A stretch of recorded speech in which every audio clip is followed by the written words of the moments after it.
Welcome to the explanations for the fifth lab, which is liquid extraction. This is one of the most common chemical engineering unit operations that you will encounter during your professional work.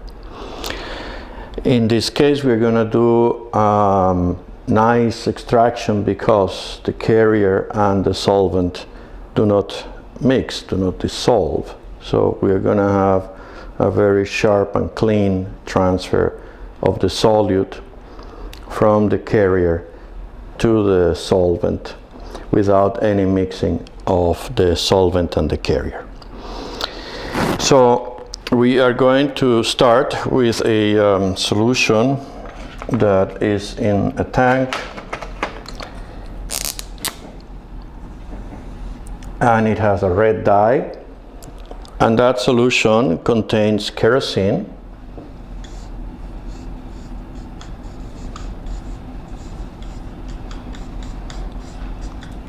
as our carrier, and it contains benzoic acid,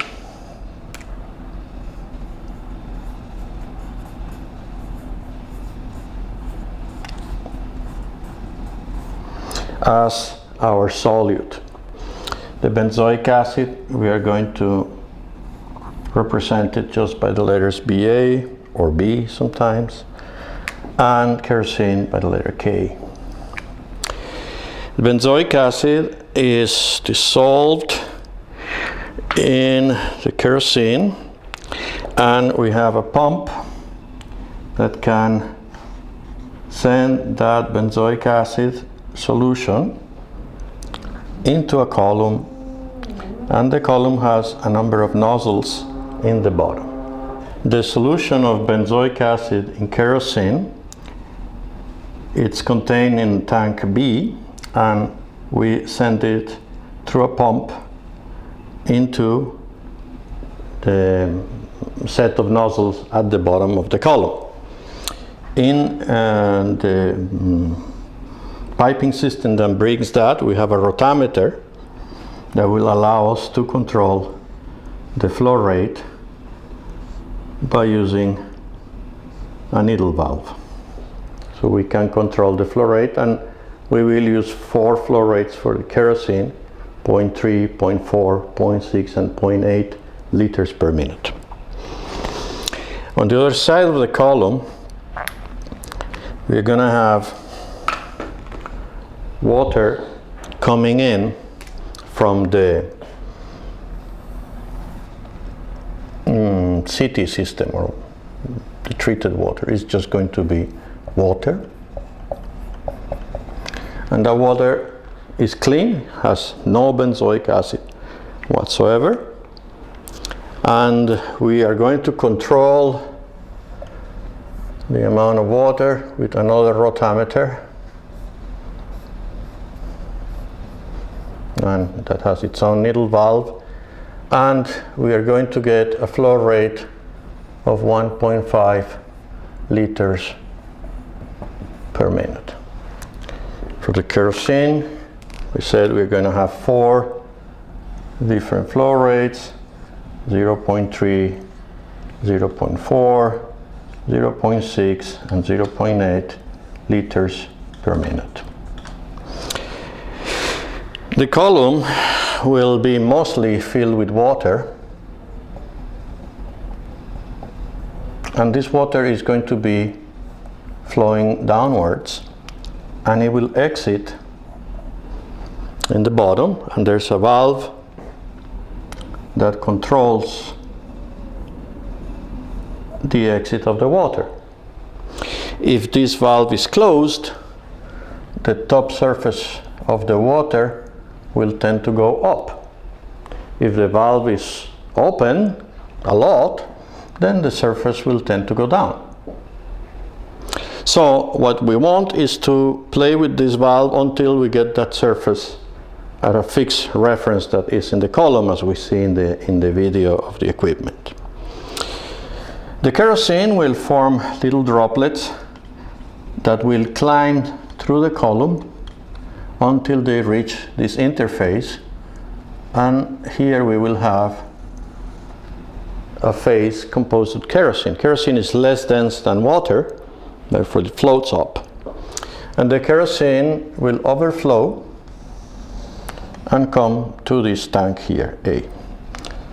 Here there's a little valve that we can use to take a sample.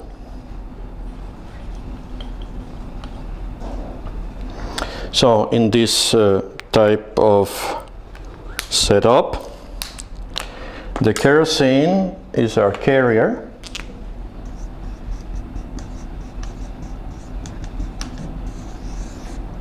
and the water is our solvent. And the benzoic acid will be transferred from these droplets of kerosene into the water that is coming down. Therefore, the concentration of benzoic acid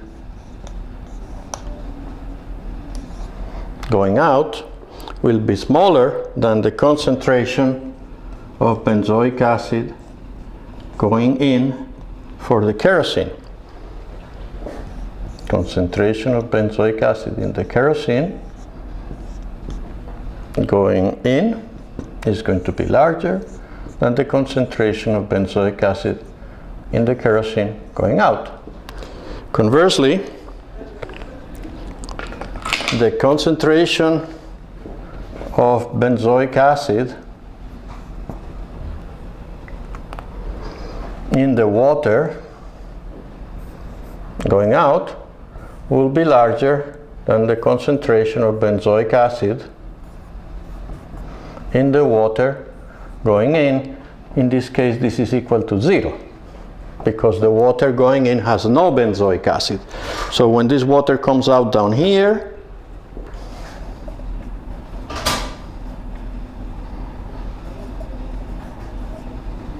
it will carry the benzoic acid that was lost by the kerosene going up. And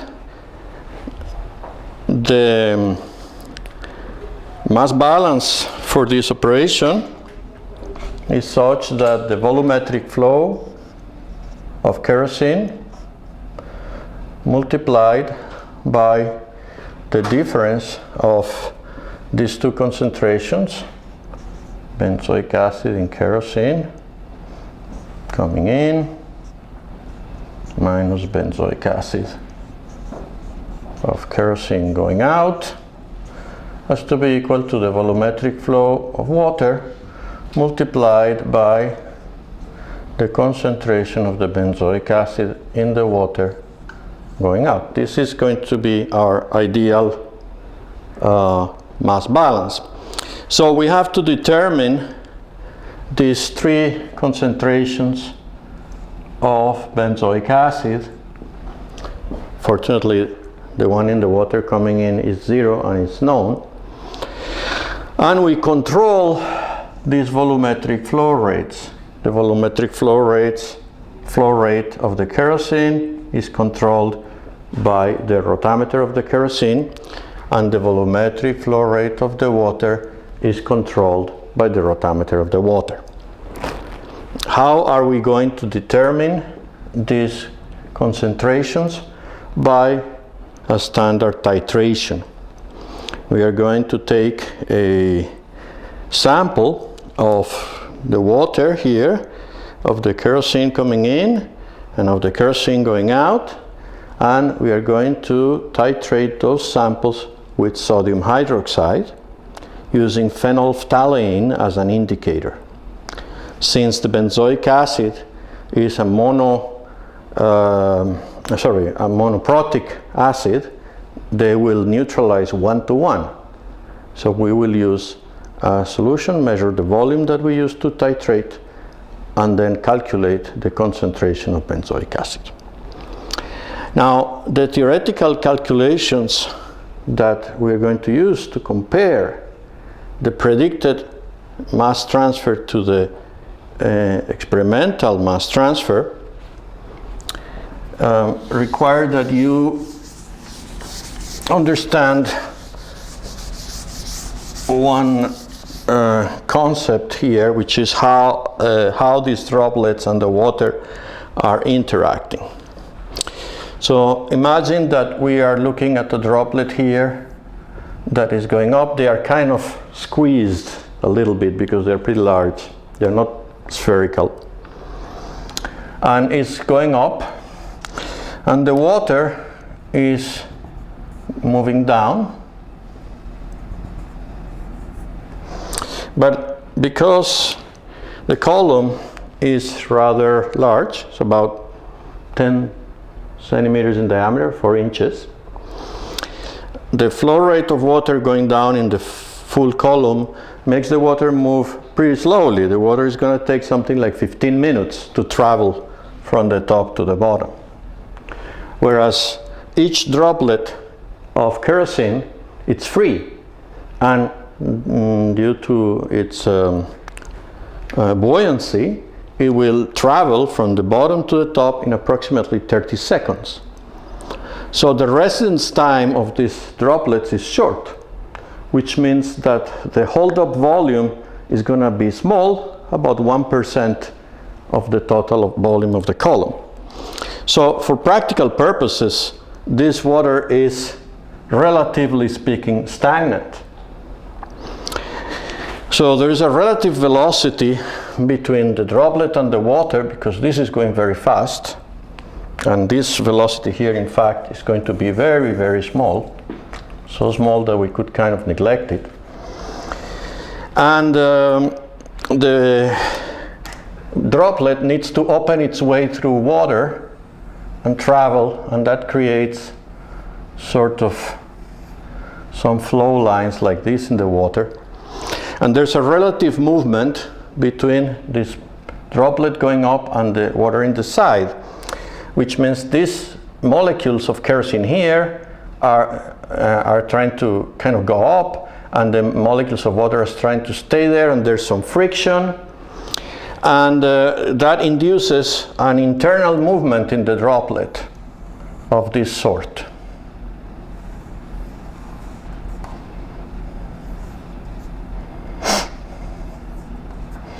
So there is an internal circulation in that droplet, and what happens is the droplet starts to travel not as, imagine a little ball of styrofoam like the ones that are inside of a bin bag. If you put them there, it travels and it does not rotate inside because it's a solid. But because this is rotating inside and the relative velocity here makes the water, so to speak, move in this direction, this is more like a caterpillar, you know, like a tank or something, right? There's a movement and it's walking through. So that changes the whole dynamic, because there's a whole bunch of energy that gets dissipated inside here, but it also produces a lot of mixing inside of the droplets. So we're going to have two mass transfer coefficients, one inside of the droplet, one in the water, but the one in the water is going to be the dominant one, because relative to the water, this droplet is moving relatively quickly, and inside is getting very, very mixed. So when you calculate your theoretical mass transfer coefficients based on this model, you're going to have to account for the fact that this is a liquid droplet of low viscosity inside another low viscosity fluid. You cannot treat it as a solid sphere moving in there.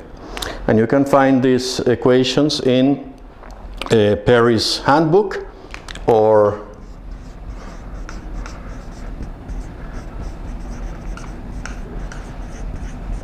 in any mass transfer book.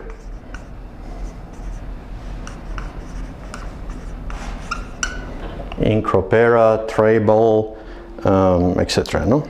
There's lots of them. Of course, there's Wikipedia too, but you shouldn't trust it that much. Okay. I think this is most of what we need to take care of here. The safety instructions were already given in the lab, and we are just going to have another bit of video that will explain how the titration is done. The theoretical aspect that you need to know about the titrations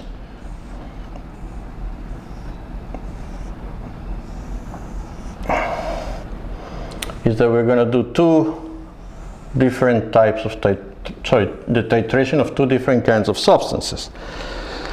In the case of the water that has some benzoic acid,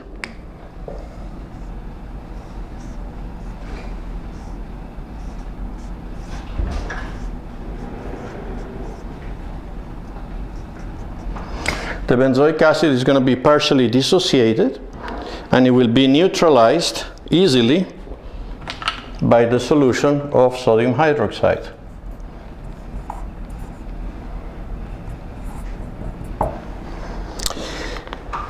In the case of the kerosene, however, we're going to have to add some water to the bottom, clean water. And the benzoic acid, which in the kerosene, which is an organic solvent, remains undissociated, will transfer to the water, where it will dissociate,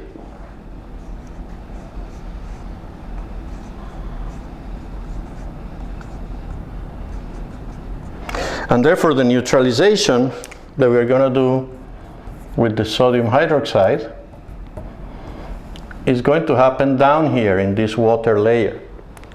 And that's why we need to keep them well mixed, because you need to make sure that as you start neutralizing this benzoic acid, the one that was left in the layer of kerosene keeps transferring down to the water. So you need to make sure all of it gets transferred by a gentle mixing.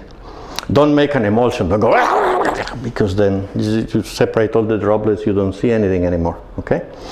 And here you're going to have another challenge, that is the phenolphthalein, as you know, will change to a pink color when the pH of neutralization is reached. In the water is easy, but here unfortunately you're going to have this red bunch of kerosene. Kerosene is not red, but we added a red dye. That will make it a little bit challenging. So you're going to have to look at it and learn how to do it. Once you have your samples, we're going to do the analysis using 0.05 normal sodium hydroxide solution in water that corresponds to 2 grams per liter. And we have put the solution in this burette here. And here we have collected 100 milliliters of water from the bottom of the column, which is the water that's coming out from the extraction, and we are going to titrate it with the sodium hydroxide. In here there should be some benzoic acid. In order to find the final titration point, we are going to add a little bit of a solution of phenolphthalein in ethanol. We only need a few drops, and then we are going to proceed with the titration. I'm going to move this a little bit so you can see it from here. So we start mixing.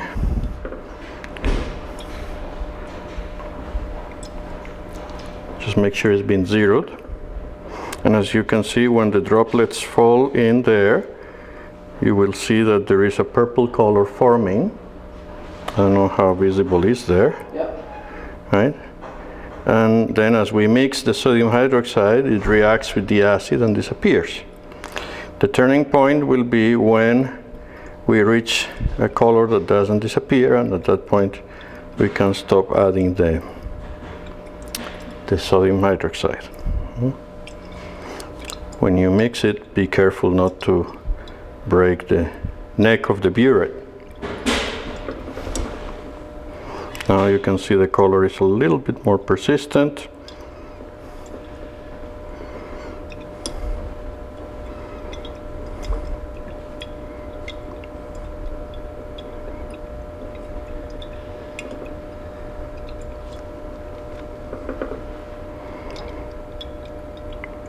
We mix it very well. Wait a moment, it still disappeared. Remember that this is a weak acid and it has a constant of dissociation the value of that constant of the pKa is 4.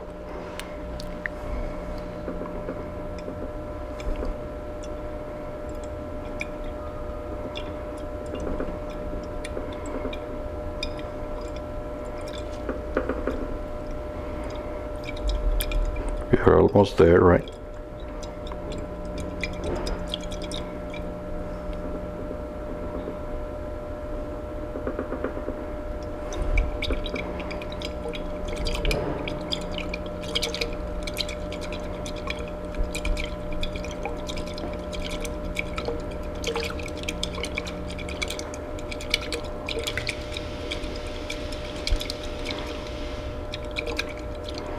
One more drop. There you go. So we can read, in this case we used 9.3 milliliters. You can look at the exact point there, and that is the neutralization point for the water. So we can make our calculations. 0.05 normal sodium hydroxide multiplied by the volume of the water, which is 9.3, divided by 100 milliliters, will give you the composition of the benzoic acid, which in this case is something like 0.005, which is one more zero, because the ratio of volumes is almost 1/10. Now, a more challenging process is determination of the content of benzoic acid in the kerosene, and in this case we have taken a sample of 10 milliliters of the kerosene with the red dye and benzoic acid dissolved in it. So now we have 20 milliliters of water here. We're going to put them in this Erlenmeyer, and we're going to add a little bit of phenolphthalein to it, so that we can detect when the reaction happens.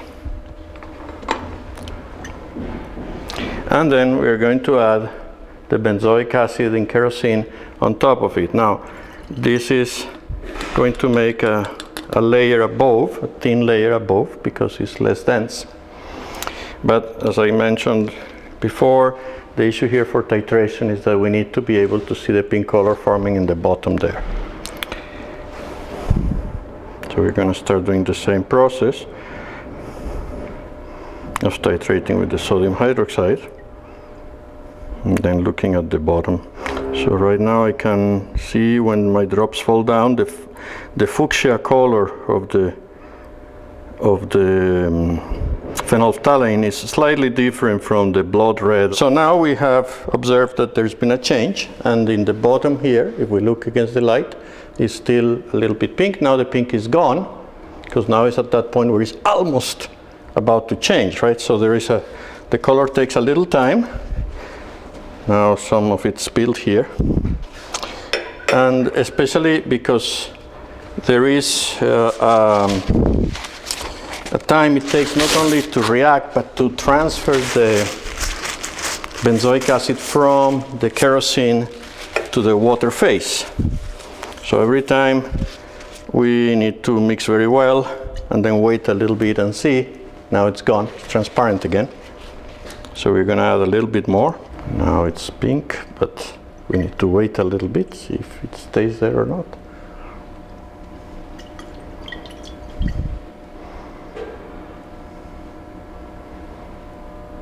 Well, it seems to stay there.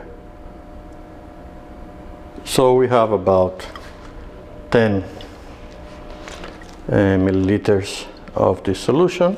So that means the concentration of the benzoic acid is around 0.05. So this is the process that we're going to have to do when we are titrating. You just have to wait a little bit and then continue the titration slowly to see it.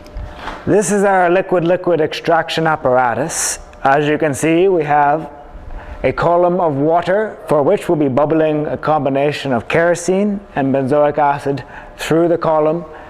The benzoic acid will transfer from the kerosene into the water based upon a variety of factors which we will be explaining to us over the course of the experiment. We have tank A and tank B. You can tell the level of tank B and tank A through this level gauge on the right. Currently we're at about half full. These tanks and the solution within them should already be prepared and the column in operation when you come into the laboratory. However, we'll be going through the startup procedure so that you're aware and when you have to switch between operating runs. From column B, the kerosene will be pumped through this discharge, through this T, through the flow meter, down into these nozzles at the bottom of the column. Safety considerations in this lab are many. You'll be working with kerosene, which is a highly flammable liquid. We have dyed it red so that you can identify areas that have had spills before. Spills are an environmental concern, so we have to ensure that the kerosene is never dumped into the drain. We will be continuously dumping water from the column.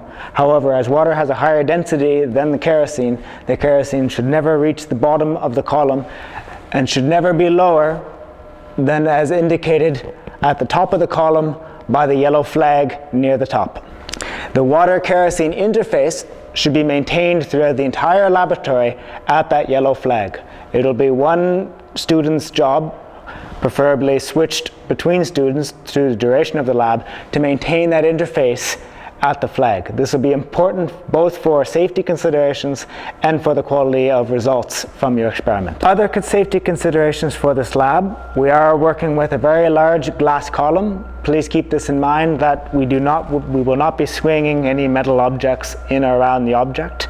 As always, with these laboratories, we are working in close proximity to other unit operations lab. To our close proximity to the right is our distillation, which will involve the distillation of methanol and high pressure process steam.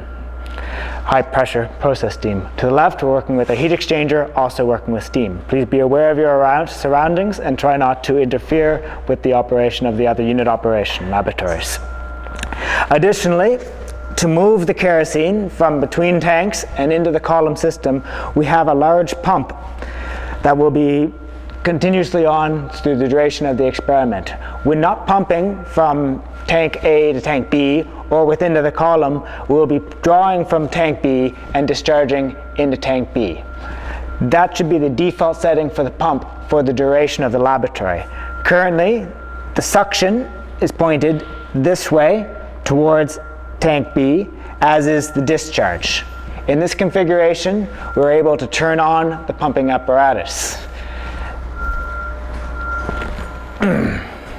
The electrical switch for the pump is located here, behind the distillation panel.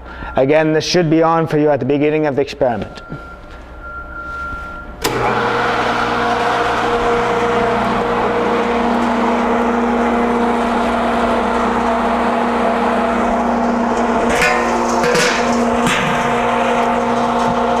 These tanks should remain closed for the duration of the experiment.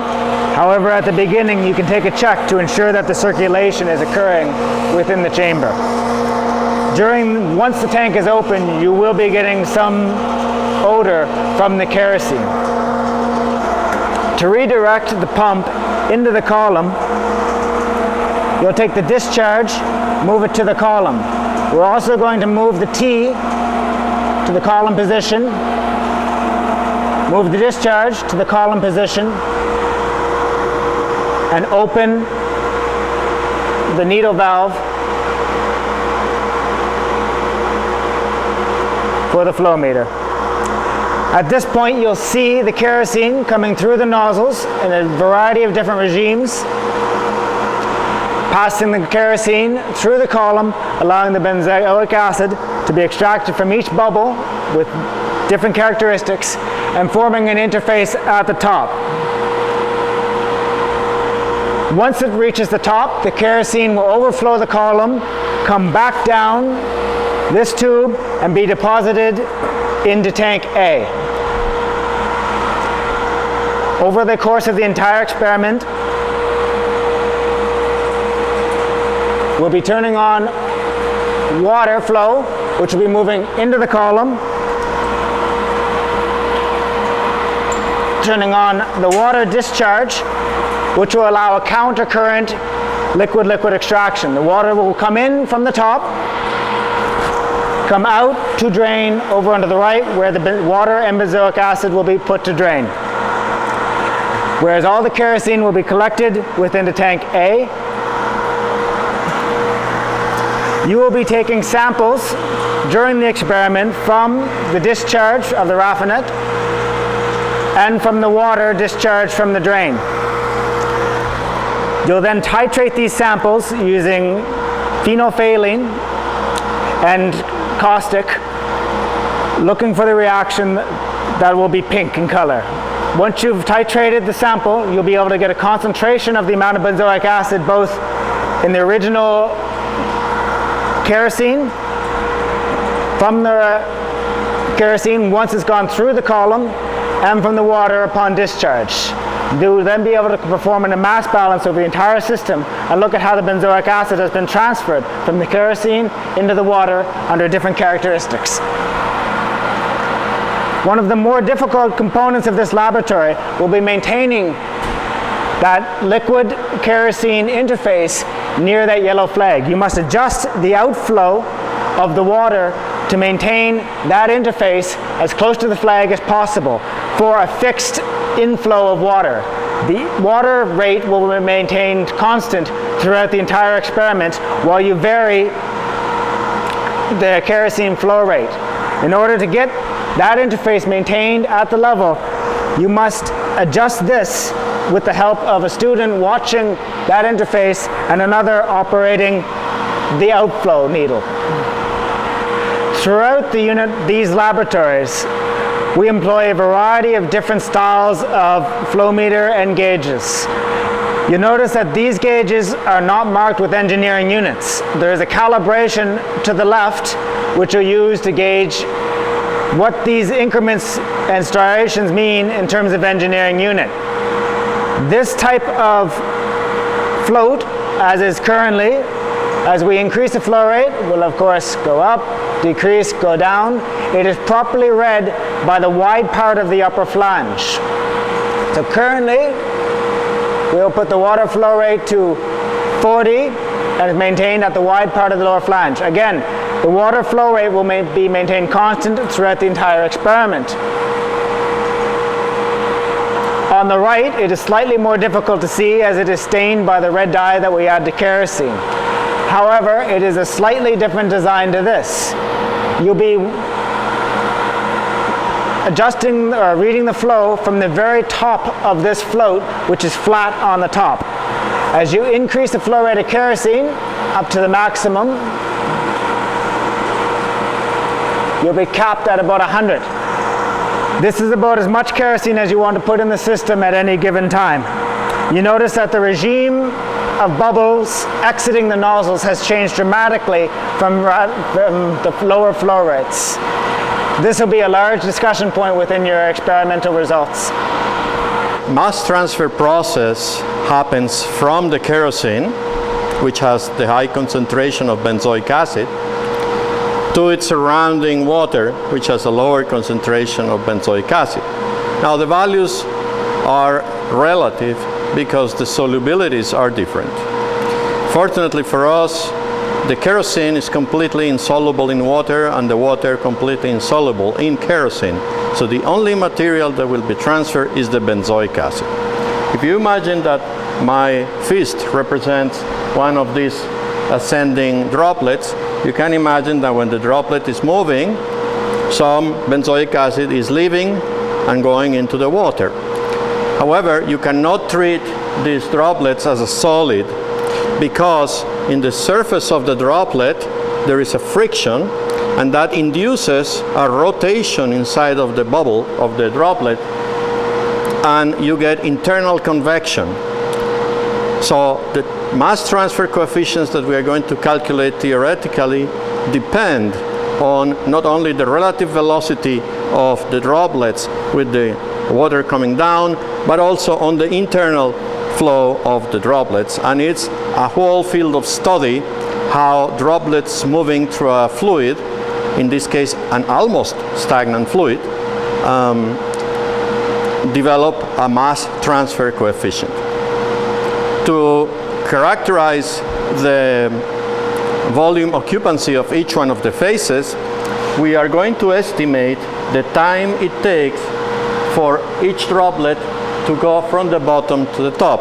Of course, it's going to be an average because some droplets are a little bit smaller and some are a little bit larger, and the velocity will depend on the size.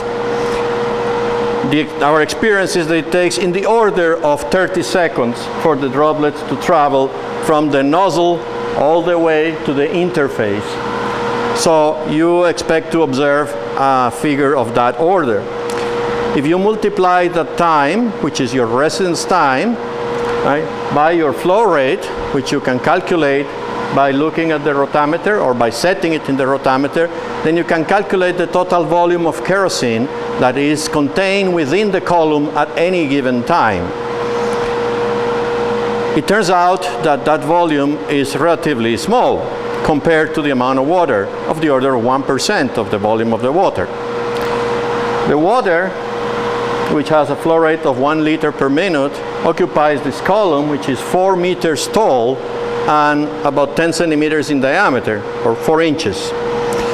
So you have a total volume of the column divided between the water and the kerosene, but 99% of that volume is occupied by water. You will also use that to calculate the residence time of the water. This is important because when we change regimes, we have to wait for the column to stabilize and reach steady state, and it takes time for the water to travel all the way from the top to the bottom so we can reach a proper steady state before we start sampling. That also means that we are not just going to take a one-time sample. We're going to take at least 3 or 4 samples excuse me, in time and make sure that they are already fairly stable. Another aspect you are going to have to consider is that the benzoic acid will be fairly diluted in the water, and therefore you might have to use different concentration of the sodium hydroxide solution. So if you find that the volumes of sodium hydroxide you are using are too small, you're going to have to discuss with your TA or one of the instructors to use a more diluted sodium hydroxide solution. You are going to compare then the results that you obtain here with the predictions that you will do. To shut down the column, the first thing we do is we close the valve of the discharge of the water, and then make sure that the level is where we want it to remain. Once the level is, we are happy with it, it should be approximately there, then we shut down the flow of kerosene, and we then can flip the valve to return the kerosene to just stay recirculating within the tank. At that point, we can also isolate the column, and the reason why I recirculate it first is to prevent that you accidentally send the kerosene to this discharge. I had forgotten to close the water valve, so that's what we should have done first. Close it there. Once in the level, we close those 2 valves. And then it will stay recirculating, and if you need to transfer kerosene from tank A to tank B to continue your experiments, then your TA will help you to ensure that you have those valves in the proper position, because we don't want to have any kind of spill or accident. So please, there are several valves. Make sure to discuss with your TA how to do it. The TA will not do it for you, but it will guide you or help you to make sure the valves are in the proper position. Once it's closed like that, the system is stopped, then we shut down the pump, and at that point your experiment is finished and you can notify the TA that you are ready to leave, so long as all the analytical work has been done. When you are going to analyze this process, you're going to consider that what is driving the mass transfer is a difference in concentration. Inside of a droplet, there might be a small difference in concentration between the center of the droplet here and the surface of the droplet there. So the benzoic acid might be a tiny bit more concentrated in the center than at the surface. In the water, the benzoic acid is going to be more concentrated at the interface here and will be less concentrated in the bulk. So there is mass transfer from the center of the droplet to the interface, and from the interface to the bulk of the water. Now, at the interface there will be a discontinuity in concentration, and we're going to assume that that discontinuity is controlled by the equilibrium. If you look at the equilibrium plot that we get from the data given in the handout, you have that if we look at the concentration of benzoic acid in the water as our X, and the concentration of benzoic acid in the kerosene as our Y, we're going to have a function that is broken into two parts. One of them is quadratic for low concentrations up to around limit concentration of about 0.016 in the water, and a straight line up from there. And at that point the concentration in kerosene is about 0.05. Now, at the temperatures at which we are working, there is a limit, solubility limit of the concentration of benzoic acid in water, which is approximately 0.026 moles per liter. That means that any concentration higher than this one, which is a value of about 0.1, approximately 0.1 moles per liter of benzoic acid in kerosene, any concentration higher than that will be in equilibrium with the saturated composition of the water, simply because we cannot add more benzoic acid than that quantity to the water. That's why we're going to try to keep our experiments within this zone below that. And when we plot our operation curve beside our equilibrium curve, we're going to have to consider that perhaps it is here our operational curve, and we might have a region of the equilibrium curve that is linear and a region of the equilibrium curve that is curved. And when we calculate the integral of the driving force, you might have to consider that. So when you are comparing your theoretical mass transfer coefficients with your ideal mass transfer coefficients, or your experimental mass transfer coefficient, remember that the equation for the heat transfer units and the number of transfer units is calculated on the assumption of linear equilibrium. And in this case, sometimes you're not going to have that assumption happening.